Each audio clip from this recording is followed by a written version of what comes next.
જય માતાજી મિત્રો, આપનું સ્વાગત છે આજના પાવન પ્રસંગે।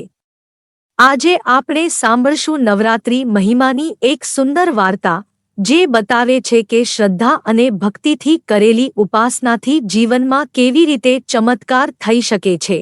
હિમાલયના પર્વતોની નીચે એક નાનું ગામ હતું।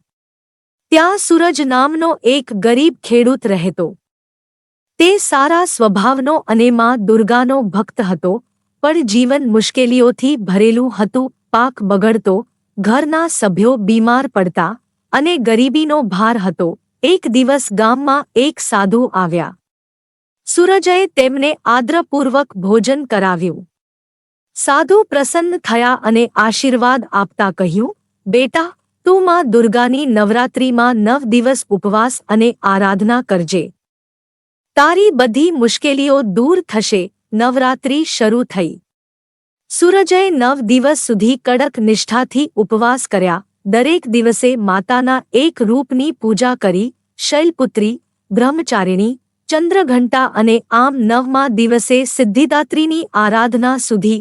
9મીની રાત્રે સૂરજને સ્વપ્નમાં દેવી દર્શન આપી અને આશીર્વાદ આપ્યો, બેટા, હવે તારા જીવનમાં અભાવ નહીં રહે। તારા ખેતરો સદાય લહેરાશે, ઘર સુખશાંતિથી ભરાશે। આશીર્વાદ મળ્યા પછી સૂરજના ખેતરમાં પાક આવવા લાગ્યો, ઘરનું દુઃખ દૂર થયું અને ગામમાં સૌ તેને માં દુર્ગાનો સચ્ચો ભક્ત કહેવા લાગ્યા। મિત્રો, આ વાર્તા આપણને શીખવે છે કે નવરાત્રિમાં શ્રદ્ધા અને ભક્તિથી કરેલી ઉપાસના જીવનમાંથી અંધકાર દૂર કરે છે અને સુખ સમૃદ્ધિનો પ્રકાશ લાવે છે। જય માતાજી। જય સ્વામિનારાયણ। આ ચેનલનો મુખ્ય ઉદ્દેશ્ય ધર્મનો પ્રસાર કરવાનો છે તથા ભગવાન સ્વામિનારાયણની અલૌકિક લીલા અને સારા વિચારો લોકો સુધી પહોંચાડવાનો છે, જે જીવનમાં શાંતિ અને સુખ તરફ દોરી જાય છે।